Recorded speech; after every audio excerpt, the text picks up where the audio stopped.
সাবেক প্রধানমন্ত্রী বেগম খালেদা জিয়ার পরামর্শেই বদলে যাচ্ছে দেশের রাজনৈতিক দৃশ্যপট। যে পরিবর্তনের বড় উদাহরণ হতে যাচ্ছে লন্ডনে আগামী 13 জুন প্রধান উপদেষ্টা ডক্টর ইউনূস ও তারেক রহমানের মধ্যকার বৈঠক। সাম্প্রতিক সময়ে দেশের রাজনীতিতে উত্তপ্ত পরিস্থিতি, নির্বাচনের সময়সূচি নিয়ে বিতর্ক এবং অন্তর্বর্তী সরকারের ঘোষণা সবকিছুই এই বৈঠকের গুরুত্ব আরও বাড়িয়ে তুলেছে। তাই তো এখন দেশের পুরো রাজনৈতিক অঙ্গনের চোখ এই বৈঠকের দিকেই।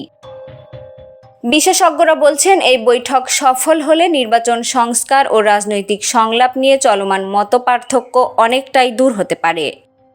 বিএনপির স্থায়ী কমিটির বৈঠকেও এ নিয়ে আলোচনা করা হয়। তারা মনে করেন এই সাক্ষাৎ হতে পারে একটি ইতিবাচক মোড়। এদিকে জামায়াতে ইসলামী সহ অন্যান্য দলও এই বৈঠককে ইতিবাচকভাবে দেখছে।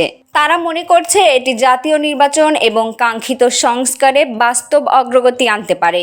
এখন দেখার বিষয় দেশের ভবিষ্যৎ রাজনীতিতে এই বৈঠক কতটুকু প্রভাব ফেলে। ডেস্ক রিপোর্ট, প্রতিফলন।